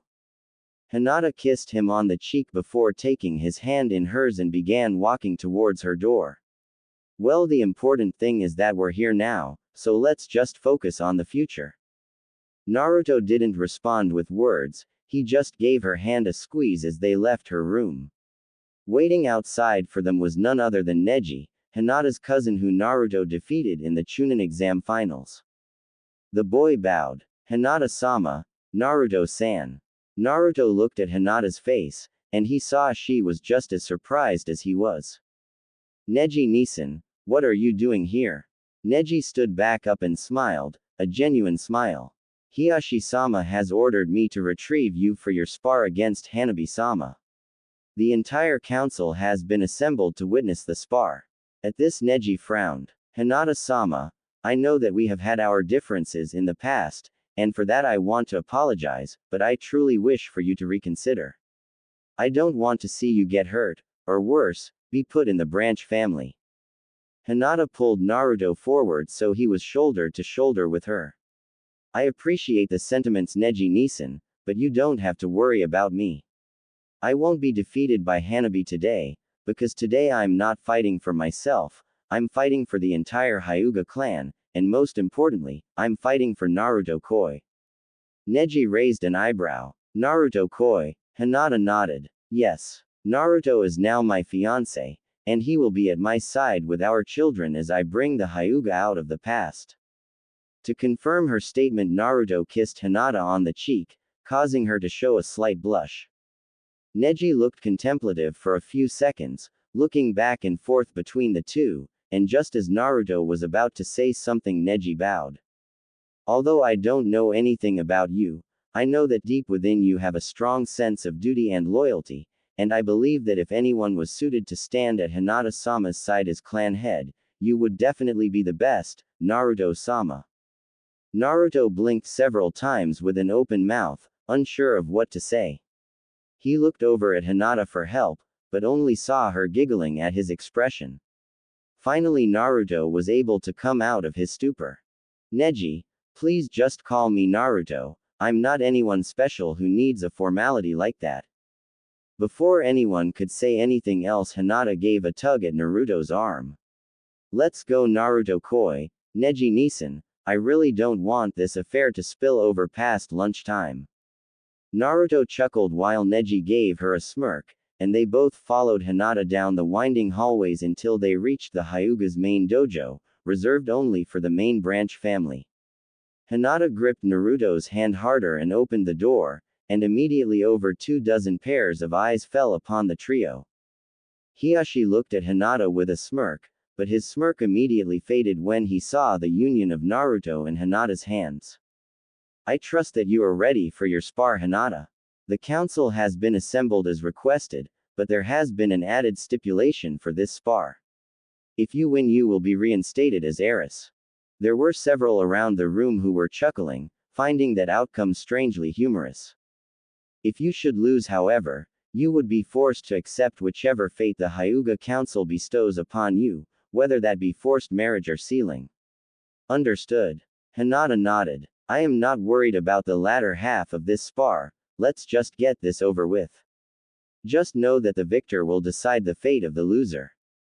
Hiashi stared at his eldest daughter for a few seconds before finally averting his gaze.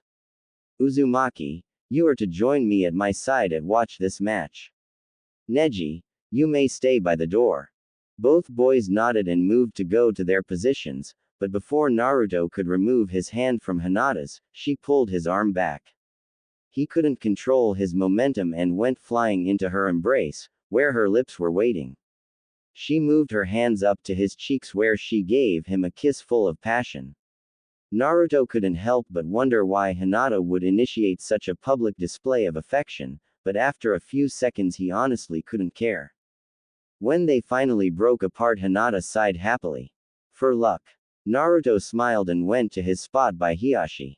While he walked, he stole glances around the room, and he could see a range of emotions on the faces of the older Hyugas, ranging from disgust to anger. He smirked when he realized that Hinata's main goal with that kiss was to rile up the Hyuga elders, and from their expressions he could deduce that she fulfilled that did just that. When Naruto was finally kneeling by Hiyashi's side, the Hyuga nodded to one of the elders. Gomen, if you would. Naruto looked at this so named Gomen, and realized he looked a lot like that boy Modon from the other day. Gomen must be that boy's father, and he's trying to marry off Hinata like she's some object to be traded or bought. Naruto unconsciously began squeezing his hands into fists, and it wasn't until he felt a trickle of liquid that he realized that he was drawing blood.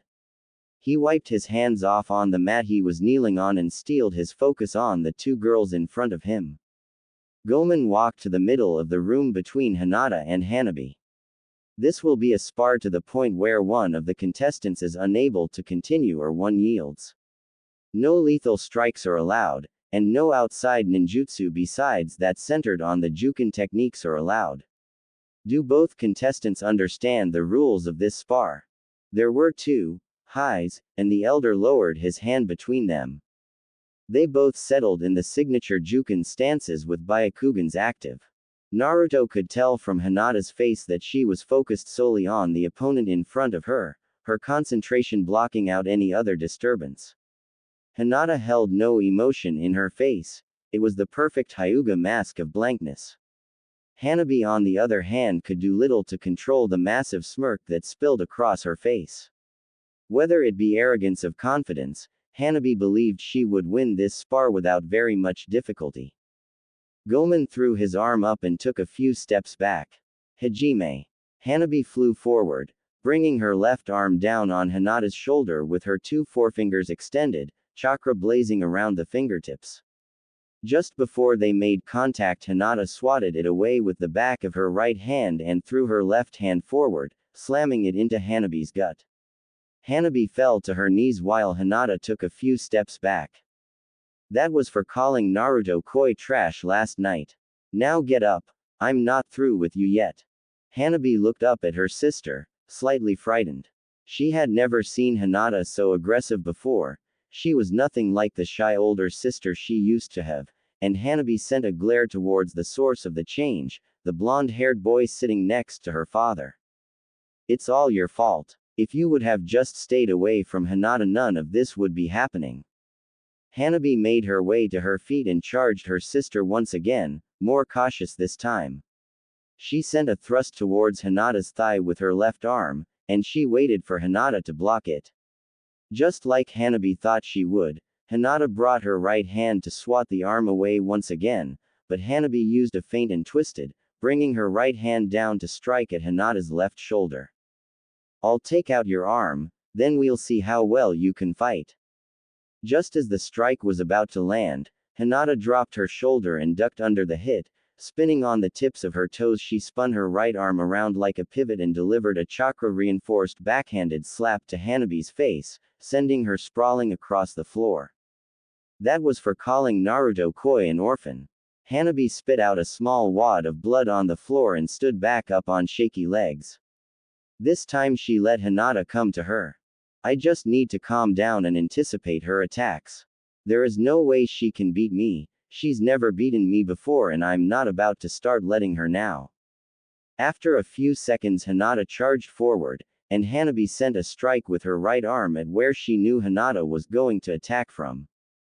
Got you, bitch. Try and dodge this. She stared in horror as Hinata danced around her strike and began closing the tenketsu in the extended arm. Hanabi tried to strike her back by bringing up her left arm to hit Hinata blow for blow, but Hinata ducked under the appendage. Hinata was now at Hanabi's side, closing the tenketsu in her only good arm. When Hinata finished her onslaught, she jumped back, letting Hanabi's arms fall unmoving to her side. Hinata settled down into the Juken stance again. Yield, Hanabi, you can't win now. Don't make this drag on any longer. Hanabi shook her head in disbelief, then saw red as a rage consumed her. Shut up. Who the hell do you think you are?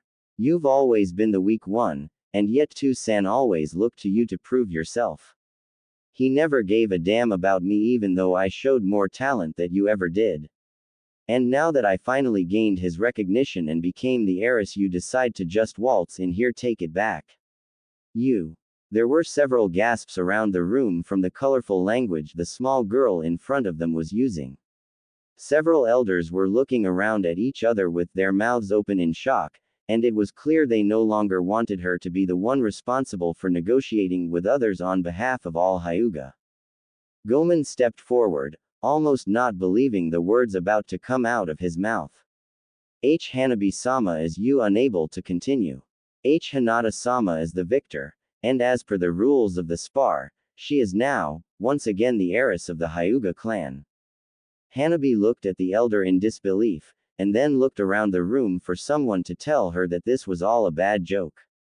When they all averted their gaze, she finally looked at her father, who shook his head and walked out of the room accompanied by the rest of the elders. Hanabi fell to her knees and began sobbing, tears flowing down her face. Neji looked over at Hinata, who returned his gaze. The boy gave a small smile before he walked over to Hanabi's side. Hanabi-sama, come, let's go to the infirmary so we can get your tenketsu opened back up. The girl gave no resistance as she was lifted to her feet and led out of the room, leaving only two back in the dojo. Hinata watched the door close behind her, and she let out a sigh. She was about to turn around to look at her fiancé when she felt two arms wrap around her, and a weight come down on her shoulder. She started giggling when some of Naruto's hair began tickling her ear. Nata, that was amazing. I've never seen you more focused, determined, or passionate than you were in those few minutes when you showed your strength to the entire Hyuga Council today. I've never been more proud of anyone in my entire life. Hinata sighed happily and melted into his embrace as her eyes closed. Thank you, Naruto, but I'm afraid it will only get more difficult from here on out. This was only the first step in bringing about the dawn of the new Hyuga clan. Naruto lifted his head up and kissed her cheek. And I'll be here every step of the way. Hinata smiled and just laid against him for several minutes, basking in the comfort that only Naruto could bring her and enjoying the peace and quiet for what it was. Once again, their moment was ruined by a noise that originated in the depths of Naruto's stomach. Gurgle. Naruto chuckled. Sorry about that, I usually have something to eat when I wake up. Hinata smiled and walked out of his embrace. She grabbed his hand and led him out of the room. Well then, How about we go get some lunch then? Naruto swallowed the water in his mouth and nodded. Sounds great. Where did you have in mind? The girl giggled. It's a secret, but I know for a fact that you'll love it. She led him towards the entrance of the compound, only stopping to put on their sandals before they left. When they walked out the door, Naruto cast a glance towards the guards, who stood at attention and paled a little when they saw Hinata and her blonde fiancé, but the girl gave no indication that she was even aware of their presence. Naruto smiled, not used to being treated as anything other than a disease, a plague that haunted the streets of Konoha and avoided as such. Being treated with respect, though fearful respect, was something he would have to get used to. The two walked hand in hand, with their heads resting on each other's as they strolled down the streets. Naruto wasn't paying much attention to anything other than the girl next to him, so he was pleasantly surprised when they came to a stop in front of his favorite ramen stand. Naruto grinned and looked at his Hyuga companion. I never knew you liked ramen, Nata. Hinata shrugged. I like it, though I'm not as enthusiastic about it as you are.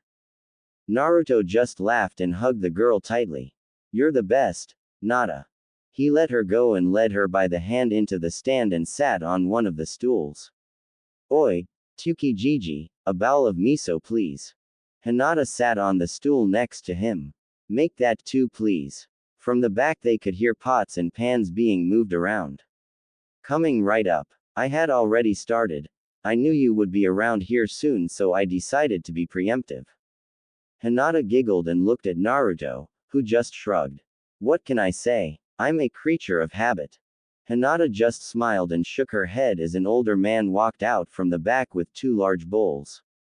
There was a salty aroma coming from the bowls that made the mouth water just from smelling it. Surprisingly, Naruto was waiting until Hinata was ready to eat before he began himself, something that he never did, and it raised several flags with the old ramen maker. Tsuki raised an eyebrow. Okay, who are you and what have you done with Naruto? He would have already been halfway finished with the noodles by now. Naruto chuckled and sent a glance at Hinata. Well, I guess I had to grow up a bit. He put a small wad of noodles in his mouth and began to chew. Savoring the way the broth complemented the noodles oh so perfectly. The noodles themselves were cooked just right, not too chewy from being overcooked but also not hard from being undercooked. The snow peas and bamboo shoots mixed in complemented the chewiness of the noodles just right, adding that extra crunch to the soft texture of the dish. Overall, Naruto felt that he could live solely on ramen for the rest of his life, but he knew that it would be bad for his health, since he's already tried to. Naruto swallowed the food and looked back up at the chef. Once again, you have outdone yourself Tsukijiji, it's delicious. Hinata swallowed her bite and nodded her agreement. Yes, this is wonderful Tsuki-san, thank you. The ramen chef laughed. Well, it's always good to know my hard work is appreciated. Now, Naruto, what's with the new look?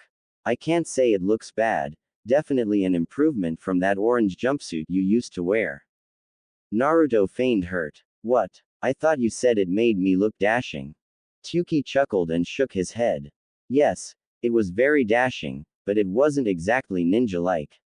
I mean, it can't be very easy to blend into your surroundings when you stand out from the scenery like that.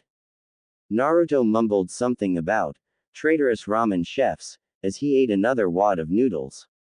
Well, to answer your question, well, Hinata and we. Tsuki smiled at the blonde and patted the blonde on his shoulder. You managed to get yourself a girlfriend, did ya? I'm so proud of you.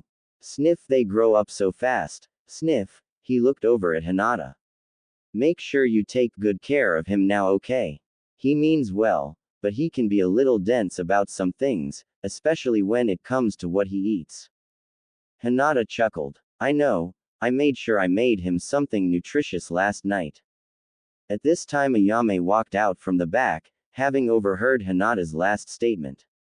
Wait, did you two spend the night together? Hinata smiled and nodded, while Naruto paled. He's had more than one talk with Ayame about treating a girl right, and he didn't like the look she was giving him. Naruto began waving his arms to calm the ramen chef. But we didn't do anything. I promise. We just slept in the same bed, that's it. Ayame narrowed her eyes at the boy. Good. I'm glad to hear that you at least somewhat paid attention to all those talks we had. You shouldn't be doing those kinds of things until you are really committed to one another. Naruto sighed a breath of relief. Trust me, I know. Besides, we are already pretty committed. I mean, the only step we have left is marriage. I mean, she is my fiancé. Hinata smiled and leaned on Naruto's shoulder, having finished her meal while Naruto was busy defending himself. She didn't think she would ever get tired of hearing that she was going to marry her childhood crush. It was like one of her many late-night dreams, except it was actually becoming a reality. Ayame's mouth fell open and Tsuki dropped the pot he was carrying. Wait, you two are engaged. When did this happen? Naruto took another bite of his meal and rubbed the back of his head. Well, just last night I guess.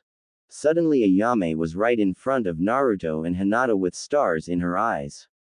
So how did you do it? Did you take her to dinner first?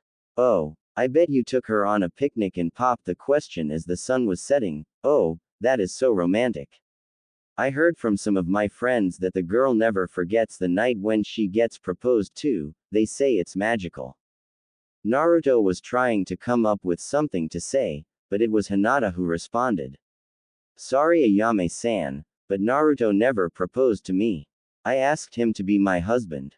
Naruto looked down into his half-eaten bowl of ramen. I can't believe I never even thought about proposing. I took away what was supposed to be one of the best memories of her life. Ayame looked at Naruto's sullen look and patted him on the shoulder. I'm sorry Naruto, I just assumed, I didn't mean anything by it. I know that you two are going to be happy together no matter what. Some silly little thing like proposing doesn't really matter. What matters is each other, right? Naruto looked down at Hinata, and he bent down to kiss her on the head as she giggled. You're right, what matters is that we are happy with each other. But I will do this right someday soon, I'll make sure it's a night she'll never forget. Ayame couldn't help but smile at how happy the two looked. So tell me everything, how did it happen? Naruto took another bite. Well, it first started last night when I got home and she came to my apartment and... Naruto baka. Naruto and Hinata leaned up and turned around to see a fuming Sakura, an annoyed Sasuke, and a confused Kakashi. Naruto sighed and took out a few Ryo notes, and set them on the counter. He could tell that he would most likely not be able to finish his meal. Hey guys, what's up? Sakura was red with rage. What's up? What's up? We spent the entire morning looking for you, and when we finally find you you're stuffing your face with ramen. Kakashi put his hand on Sakura's shoulder to calm her down. What your teammate is trying to say is that we were worried about you, and we couldn't find you anywhere. I remember telling you to meet us for training at 8 this morning but you didn't show, so you have to understand why we are a little upset with you. Naruto was balling his fists in anger. They were worried, huh? Well, if they were so worried, then where were they last night when I needed someone? Where were they when I was about to do something really stupid? The only person who cared enough to check on me was Hinata, and they have the gall to tell me they were worried. Naruto felt a delicate hand over his, and he looked over at Hinata, who was giving him a reassuring smile. Naruto took his hand in hers and stood up from the booth. I'm sorry for worrying you all, but I had a lot happen and I couldn't make it to training. He gave a half-hearted smile to the three and turned to face Hinata. Come on, Nata, let's go. Before anyone could say anything else, a swirl of leaves indicated the arrival of another person. When the leaves subsided, Naruto spotted a familiar white-haired older man. Ero Sennin. Jiraiya glared at Naruto and whacked him outside the head. How many times do I have to tell you, stop calling me that? Naruto elbowed the man in the gut. And how many times do I have to tell you, if the shoe fits, then put it on? Jiraiya then noticed several very distinct differences about his pupil.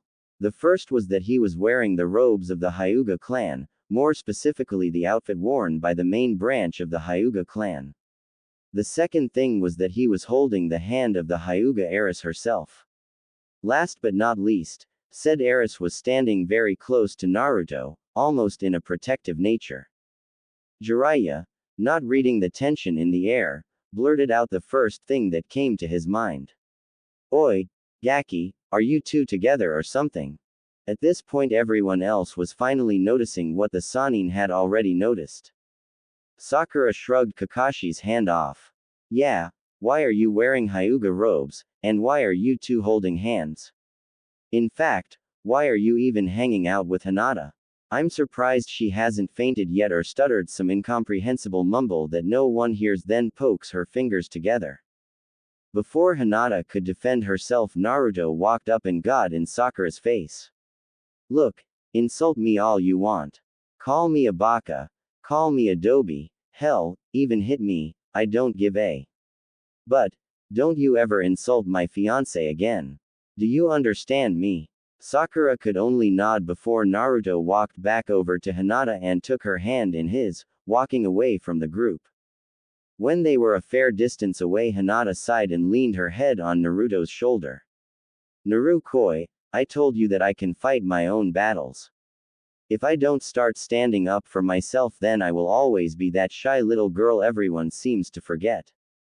Naruto just smiled and kissed the top of her head.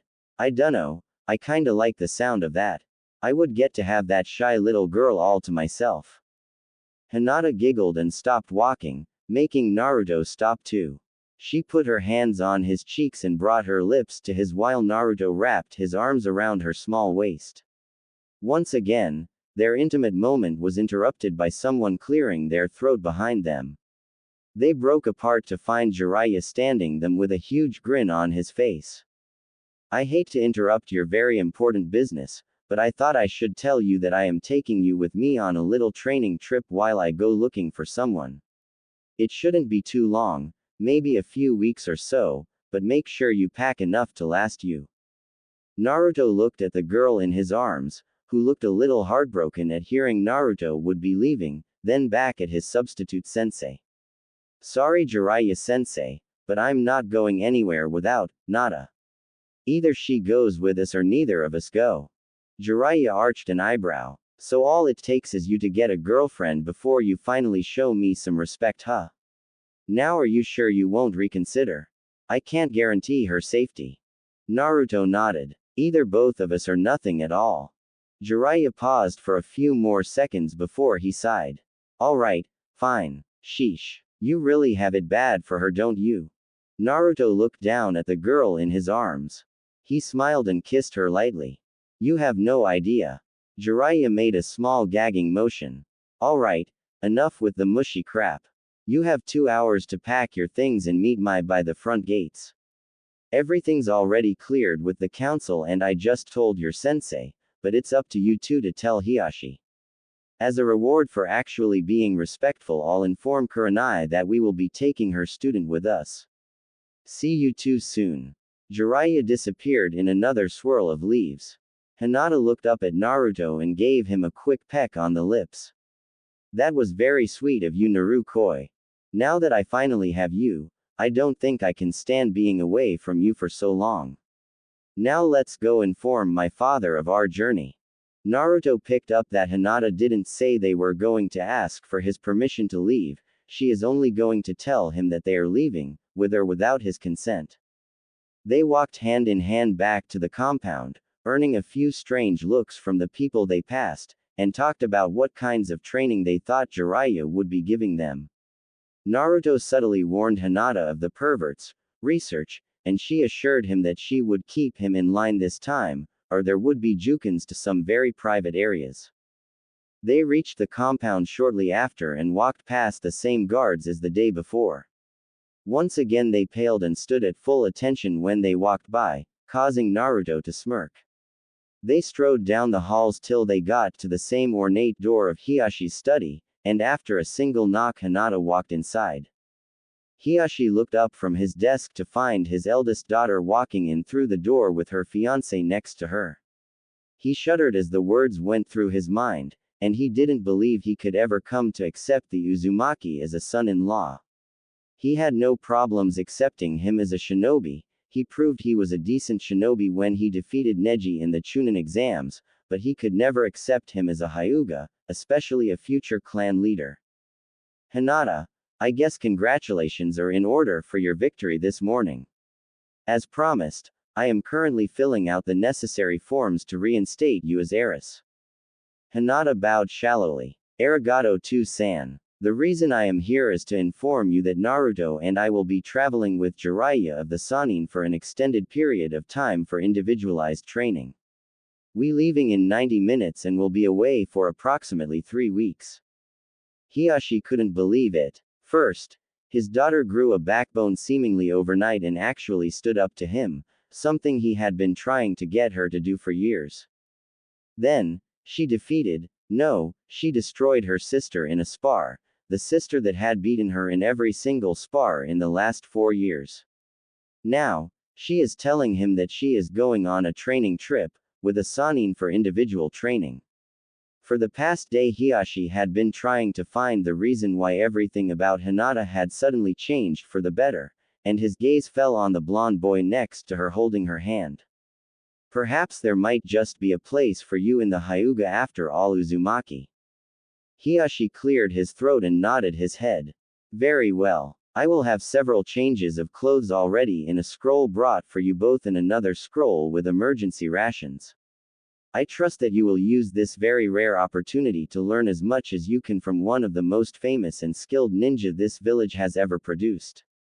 Naruto couldn't stifle the small snort that arose from his chest as Hiashi continued to lavish praise on his sensei. Hiashi narrowed his gaze at the blonde.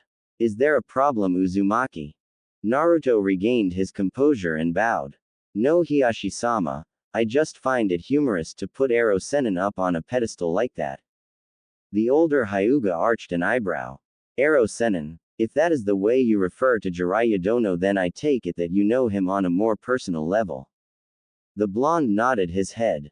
Yes, I have known Ero Sennin for about a month now. He was the one who trained me when Kakashi tried to pawn me off on this guy named Ebisu. Jiraiya is like the perverted uncle I never had, and even though he's a little quirky, I can tell he cares about me a lot. So I meant no disrespect earlier, I just honestly found it funny. Hiashi blinked. Now he tells me that he has a personal relationship with arguably one of the most powerful shinobi of our time. Perhaps there is indeed a place for you in our clan. I see. Well, I will let you two prepare for your journey then. Hinata and Naruto bowed and went to leave. And Hinata. The girl turned around to face her father once again. Stay safe. The girl's mouth fell slightly open, and she could only nod slowly. Hi, to-san. They left the room and closed the door behind them and made their way back to Hinata's room. Hinata was still in a daze. She couldn't figure out if her father was trying to show concern and told her to watch out for herself, or if he was ridiculing her saying that she was weak and needed to be reminded to avoid danger. She had the sinking suspicion from his tone that it was the former of the two options. Oi, Nata, are you okay? You seem deep in thought about something. Hinata opened the door to her room and walked over to her bed, sitting down and staring at the floor. Yeah, I'm fine. Just a little tired is all. Naruto walked over to her side and sat down next to her, pulling her into a hug, giving her a kiss on the top of her head. You're a terrible liar, Nata. She looked up, saw him smiling down at her. Sorry Narukoi, just a lot on my mind. Naruto chuckled and gave her a quick kiss on the lips. Don't worry, you don't have to tell me. Just know that I'm here if you need me. Now, I'm going to go take a shower, never know when we might get another. Hinata watched him walk into the bathroom, and when the door closed she fell back on her bed, sighing happily and thanking whomever was watching over her for bringing about these new and fantastic changes. An hour later, Naruto and Hinata were standing by the gates talking happily about their different memories of the academy. Naruto was surprised to find out that Hinata knew about most of his stories, mostly because she saw most of them unfold as she watched from the shadows. They stopped talking when they heard a person beside them clear his throat. Yugaki's ready. This is your last chance to back out. This isn't just some vacation. I'll be training the two of you into the ground whenever we aren't looking for our target or resting. So, I'll ask again, you two ready? Naruto looked at Hinata, and she took his hand in hers. You bet.